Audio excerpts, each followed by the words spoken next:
to venture forth into the dark, grim work that awaited him. Sunlight spread across Sam Rockwell's carpeted bedroom floor like a conquering army, halting on the sleeping face of the private investigator. The light penetrated his slumber and caused him to jump out of bed in panicked confusion. Dark hair bobbed and radiated outward to each point of the compass as Sam spun frantically in circles, looking for his watch. The sun shone like a soothsayer in his room, telling him he was going to be late by the angle of light creeping into his room. Fumbling fingers discovered the watch on the nightstand, the same spot where he laid it down the previous night, and the last place he thought to look. Sam peered at the timepiece with squinting eyes and, making no sense of it, abruptly turned it right side up. 7:45, I can still make it. A blur of long limbs and underwear visited every corner of the room. He gathered up assorted pieces of clothing, set out with care the night before, all for the purpose of being on time. So much for that. Sam attacked his mouth with the toothbrush like a hoodlum with a switchblade. He lost precious seconds debating whether to shave or get by with a day's worth of stubble. He hastily drew down his razor blade, achieving 3 neat passes before he was forced to slow down by the nick administered to his chin during the 4th. Frustrated by the care required not to slit his own throat, Sam applied to the cut a small square of toilet paper, which quickly developed a bullseye-like red dot. He was nearly to the stairs leading down to his parents' newly remodeled living room — insurance didn't cover Soviet spies crashing through a picture window — when he realized he'd forgotten his pants. No problem, I can make it. Sam turned and hurried back to his room. His tan pants waited for him, crumpled on the bed. He somehow entangled his long legs in putting them on and jumped up and down several times to keep his balance while pulling them up. The noise prompted an inquiry from Sam's mother, Alice, somewhere downstairs. "Sam?" "Fine, Mother," Sam shouted. "Just a couple mice running across the floor. They're awfully big. You've spoiled them."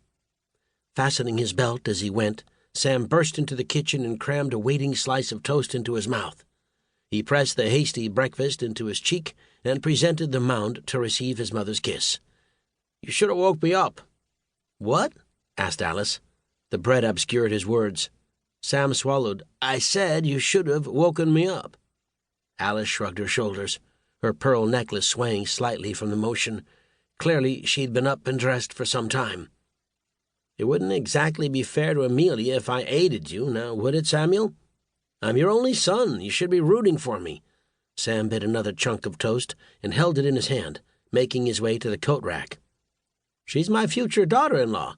I'd say that evens things out. And besides, a bet's a bet, and you're so far behind schedule that there's no way you'll win. Why not slow down and actually chew your food?" Sam gave a derisive laugh, then pushed the half-chewed toast into one side of his mouth, puffing out his cheek like a ground squirrel hoarding seeds. "Clearly, Mother, you're unaware just how fast I can drive. I'll make it up on the road." "Be careful, Samuel." "I won't. Remember, Amelia's coming over for dinner tonight." Sam slammed the door shut. "I hadn't forgotten," Alice mumbled under her breath as she walked to the entryway, Sam's hat in her hands. Outside, Sam practically jumped into his beloved black Cadillac. Sam's jubilant smile turned into a concentrated frown as he turned the keys in the ignition. Instead of that breathtakingly glorious vroom, he was greeted by a disconcerting whine from the engine. "What?" Sam protested.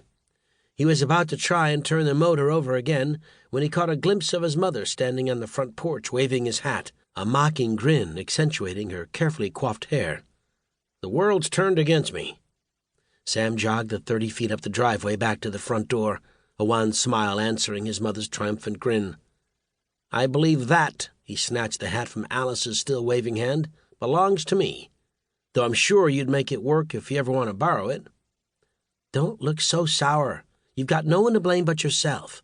Alice smiled at her son, somehow so tall and dashing, a more strapping image of her late husband, before he went gray, anyhow. She wanted to ask Sam to stand still for a moment so she could just look at him, admire the man he'd become, the man who somehow, impossibly, grew up from being her little boy and was on the verge of beginning his own family. "What's that look?" Sam asked, feet pointed at his waiting vehicle. "Only 3 more weeks," his mother sang. Sam smiled and opened his mouth to reply.